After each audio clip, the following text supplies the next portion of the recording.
অন্নপূর্ণা যোজনার নতুন নির্দেশিকা দেখুন, ডেটটা দেখুন, এটা হচ্ছে 8/7/2026। এই নতুন নির্দেশিকায় কিন্তু বলা হয়েছে যে আশা অঙ্গনওয়াড়ি কর্মী সহ একাধিক কর্মচারীরা এবং আরও অনেকে আছেন যারা অন্নপূর্ণা যোজনার টাকা পাবেন না। তো এটা একটা minutes of the meeting Annapurna যোজনার, যেটা রাজ্য দপ্তরের নারী এবং শিশু কল্যাণ দপ্তরের একটা সোশ্যাল ওয়েলফেয়ার দপ্তরে একটা মিটিং হয়েছিল। সেই মিটিংয়ে যা আলোচনা হয়েছে এবং এই আলোচনাতেই কিন্তু স্পষ্ট যে কারা কারা অ্যাকচুয়ালি অন্নপূর্ণা যোজনার 3,000 টাকা পাবেন না।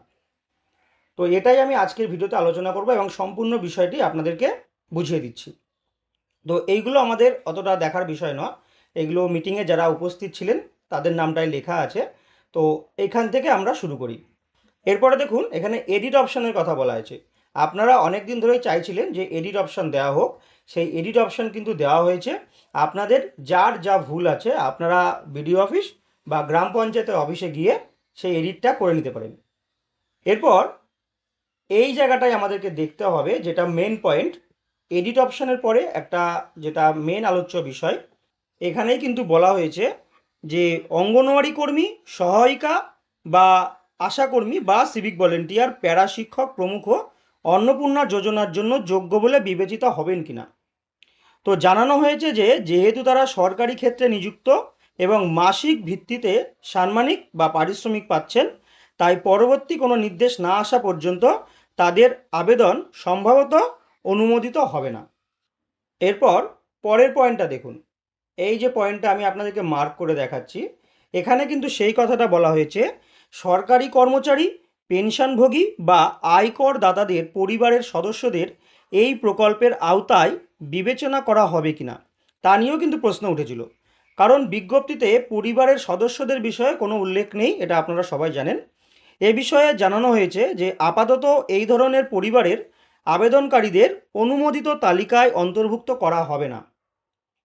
প্রকৃত অভাবী ও যোগ্য নারীদের অগ্রাধিকার দিতে হবে, এই বিষয়ে শীঘ্রই একটি স্পষ্টীকরণ জারি করা হবে। মানে একটা নতুন ক্লারিফিকেশান আসবে এই ফ্যামিলি মেম্বার্স নিয়ে। তাহলে আপাতত কিন্তু বলে দিয়েছে অন্তর্ভুক্ত করা হবে না। এরপর এইখানে আর একটা ক্লারিফিকেশান দিয়েছে যে যাদের পরিবারে কোনো রকম জিএসটি দেয়, জিএসটি প্রদানকারী পরিবার বা 3টি বা তার বেশি কক্ষ বিশিষ্ট বাড়ি এবং 50 ডেসিমেলের বেশি জমির মালিকাধীন পরিবারের নারীদের বিবেচনা করা হবে কিনা সে বিষয়েও প্রশ্ন উত্থাপিত হয়েছিল। তো সেখানে কিন্তু পরিষ্কার বলা হয়েছে এই ধরনের সমস্ত ক্ষেত্রে শুধুমাত্র 19/5/2026 তারিখের 24/11 যে মেমো নাম্বারটা আছে, সেই মেমো নাম্বারের যে চিঠিটা ছিল সেই চিঠির অনুসারে তদন্ত করা হবে। তো সেই চিঠিটাও যদি আমরা একবার দেখি তাহলে সেখানে দেখে নিই কী বলা হয়েছে। এইটাই হচ্ছে 19/5/2026 তারিখের চিঠি, যেটা আমি আপনাদেরকে আগের চিঠিতে দেখালাম। যে এই চিঠিতেই বলে দিয়েছে যে কারা কারা পাবে যদি কেউ ইনকাম ট্যাক্স দেয়। তো আমরা এই চিঠির এই যে 3 নম্বর পয়েন্টটা আছে, এখানে কিন্তু শুধু একটা কথাই লেখা আছে, she is not paying any income tax. অর্থাৎ যিনি অন্নপূর্ণার আবেদন করবে তিনি যদি ইনকাম ট্যাক্স দিয়ে থাকে তাহলে পারে তিনি অন্নপূর্ণার টাকা পাবে না, কিন্তু এখানে পরিবারের কথা বলা নেই।